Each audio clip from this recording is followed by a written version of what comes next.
Hello and welcome back to the world of biology. Myself Sachin sir from Vidya Mandir IIT and Medical Academy Islampur, Maharashtra. We are discussing about the chapter principles of inheritance and variations. And now in this video we will talk about the pedigree analysis. In this pedigree analysis we are going to study the possibilities of getting the trait or the disorder in the parents and their offsprings with respect to autosomal dominant disorders, autosomal recessive disorders, as well as this X-linked dominant disorders and X-linked recessive disorders. So first of all, we will start with autosomal dominant traits. आजच्या या lecture मध्ये आपण autosomal dominant traits आणि autosomal recessive traits हे parents कडून offspring जे transfer होत असताना त्याचे काही क्रायटेरियाज आहेत, त्याचे काही एक स्पेसिफिक मोड ऑफ ट्रान्समिशन जे आहे याचा आपण स्टडी करणार आहोत. हाउ these traits are transferred from parent to their offsprings. Parents कडून ऑफस्प्रिंग्स कडे हे ट्रेट्स ट्रान्सफर होताना त्याचा पॅटर्न काय आहे, कोणत्या पॅटर्ननेच ट्रान्सफर होतात, कशा पद्धतीने त्यांचं ट्रान्समिशन असतं याचा आपण डिस्कशन इथे या चॅप्टर मध्ये करणार आहोत. So first autosomal dominant traits. The two unaffected parents never produce autosomal dominant trait or the disorders. जर दोन पेरेंट्स अनअफेक्टेड असतील, जर त्या दोन पेरेंट्सना कोणतेही डिसऑर्डर नसेल किंवा तो ट्रेट नसेल, ऑटोसोमल डॉमिनंट ट्रेट नसेल, तर ते कधीही अफेक्टेड पेरेंट्स ऑफस्प्रिंग्स प्रोड्यूस करणार नाहीत. Two unaffected parents never produce autosomal dominant traits. Unaffected आहेत याचा अर्थ याचा जिनोटाइप या कंडिशन मध्ये आपण बघू. हे अनअफेक्टेड पेरेंट्स आहेत म्हणजे त्यांचा जिनोटाइप स्मॉल ए असेल, याचा जिनोटाइप स्मॉल ए असेल. जर इथं अलील स्मॉल ए असतील, रिसेसिव्ह अलील असतील. का रिसेसिव्ह अलील्स आहेत? कारण हे दोन इंडिव्हिज्युअल्स अनअफेक्टेड आहे. हे अफेक्टेड कधी असतात? जर त्याच्यामध्ये दोन अलील कॅपिटल असतील किंवा दोन्हीपैकी एक अलील जर कॅपिटल असेल तर ते अफेक्टेड होणार आहेत. पण हे अनअफेक्टेड आहेत म्हणजे स्मॉल ए असा जिनोटाइप या दोघांचा आहे. तर अशा इंडिव्हिज्युअल्स पासून कधीही अफेक्टेड इंडिव्हिज्युअल प्रोड्यूस होणार नाही, कधीही अफेक्टेड इंडिव्हिज्युअल प्रोड्यूस होणार नाही. आणि इथं अलीलच स्मॉल ए आहे त्यामुळे इथं स्मॉल ए येणार, कॅपिटल ए कधीही येणार नाही.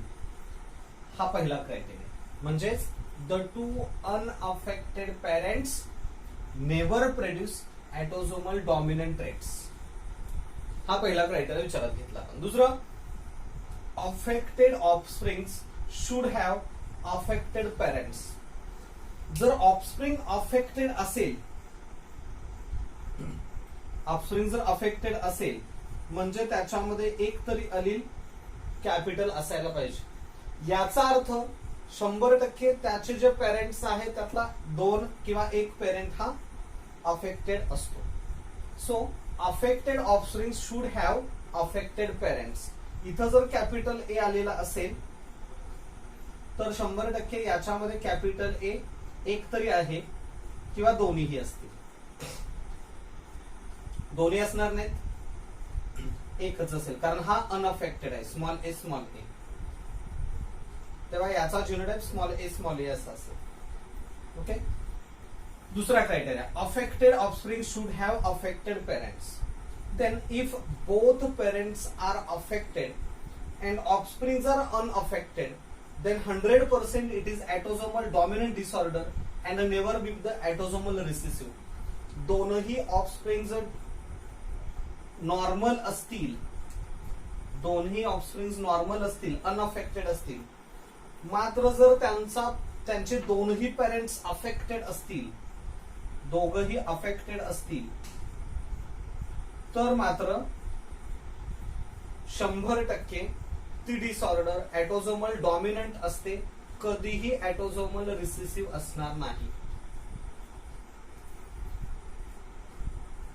दोनही पेरेंट्स अफेक्टेड आहेत आणि त्यांचे प्रोजेनिज ऑफस्प्रिंग्स हे जर अनअफेक्टेड असतील तर ही डिसऑर्डर 100% ऑटोझोमल डॉमिनंट असते, ऑटोझोमल रिसेसिव्ह कधीच असणार नाही.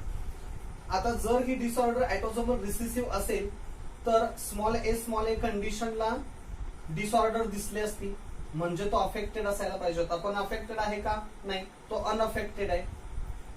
अनअफेक्टेड आहे म्हणजे याच्यामध्ये कॅपिटल ए नाही, म्हणजेच ती डिसऑर्डर आहे autosomal dominant. Never be the autosomal recessive. And generally dominant autosomal dominant rates do not skip generation. यामध्ये शक्यतो जनरेशन स्किप करत नाहीत. काही कंडिशन मध्ये जनरेशन स्किप होऊ शकतात. आता इथं बघा, हे अनअफेक्टेड आहे, अफेक्टेड प्रोड्यूस करतच नाही. इथं अफेक्टेड आहे, तिथं अफेक्टेड आहे, जनरेशन स्किप झालेलं नाही. या कंडिशन मध्ये जनरेशन स्किप झाले. काही वेळेस जनरेशन स्किप होऊ शकतं, मोस्टली जनरेशन स्किप होत नाही. याच्यामध्ये मात्र जनरेशन नेहमी स्किप होतात. It can skip the generation, ते जनरेशन स्किप करेल. ऑटोझोमल रिसेसिव्ह ट्रेट्स आहेत. या संदर्भात आपल्याला क्रायटेरिया काय सांगता येईल? The two unaffected parents if have affected offsprings, it must be autosomal recessive trait. The two unaffected parents if have affected offsprings. दोन अनअफेक्टेड पेरेंटला जर अफेक्टेड ऑफस्प्रिंग्स असतील तर ती डिसऑर्डर ऑटोझोमल रिसेसिव्ह असते. अनअफेक्टेड पेरेंट्स आहेत म्हणजे कॅपिटल ए स्मॉल ए हा genotype, हा अनअफेक्टेड आहे. कॅपिटल ए स्मॉल ए हा जिनोटाइप. हे अनअफेक्टेड का झाले? कारण स्मॉल ए नाही. स्मॉल ए असते तर अफेक्टेड असतात. इथं स्मॉल ए नाही, हा अफेक्टेड असतात. ह्या दोन अनअफेक्टेड इंडिव्हिज्युअल पासून अफेक्टेड इंडिव्हिज्युअल्स तयार झाले. Genotype small A. याचा जिनोटाइप कॅपिटल ए येईल किंवा कॅपिटल ए स्मॉल ए सुद्धा येऊ शकतो. मग जर दोन अनअफेक्टेड पेरेंट्स पासून अफेक्टेड ऑफस्प्रिंग्स तयार होत असतील तर 100% ती डिसऑर्डर असते ऑटोझोमल रिसेसिव्ह डिसऑर्डर किंवा ऑटोझोमल रिसेसिव्ह ट्रेट. दोन अनअफेक्टेड इंडिव्हिज्युअल पासून कधीही ऑटोझोमल डॉमिनंट ट्रेट प्रोड्यूसच होत नाही. पण दोन अनअफेक्टेड पेरेंट्स पासून जर अफेक्टेड ऑफस्प्रिंग्स तयार झाला तर ते ऑटोझोमल रिसेसिव्ह ट्रेट. हे इथं लक्षात घेता येऊ शकते आपल्याला. या ठिकाणी दोन अफेक्टेड पेरेंट्स पासून अनअफेक्टेड पेरेंट तयार होतात. अनअफेक्टेड पेरेंट्स तयार होतात तर याच्यामध्ये अनअफेक्टेड पासून अफेक्टेड तयार होतात. समजतंय? अशी कंडिशन आहे. इथं दोन अफेक्टेड पेरेंट्स पासून अनअफेक्टेड इंडिव्हिज्युअल्स तयार होतात, तर इथं अनअफेक्टेड पेरेंट पासून अफेक्टेड इंडिव्हिज्युअल्स तयार होतात. So it is autosomal recessive disorder. Affected parents not having affected offsprings not having affected parents, then it is autosomal recessive trait. Autosomal offsprings यांचा जर पेरेंट्स ऑटोझोमल अफेक्टेड नसतील तर ती disorder आहे autosomal recessive. And it can skip the generation. हे generation skip करू शकतं. या कंडिशन मध्ये ही पॉसिबिलिटी आहे.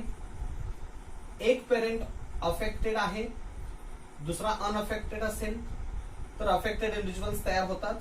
म्हणजे याचा genotype small A capital A small ए.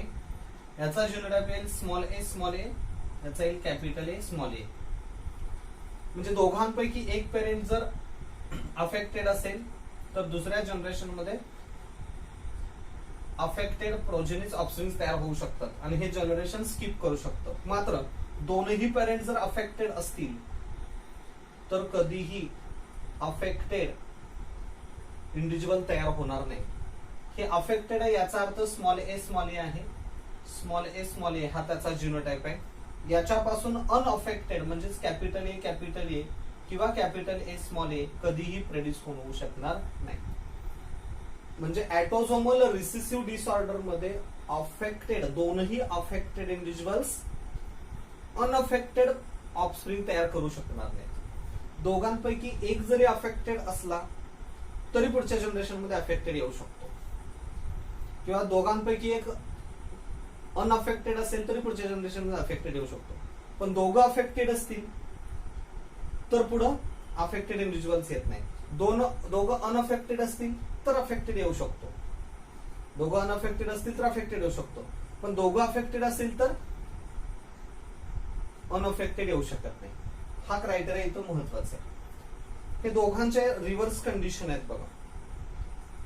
इथं दोघंही अफेक्टेड आहे त्यापासून अनअफेक्टेड तयार झाले, आणि इथं दोन्ही अफेक्ट आहेत त्यापासून अनअफेक्टेड तयार झाले. होऊ शकत नाही असं आहे. Okay, so these are the certain criteria that should be considered to solve the pedigree analysis. Pedigree analysis study करत असताना आपल्याला ह्या काही क्रायटेरियाचा विचार करावा लागतो.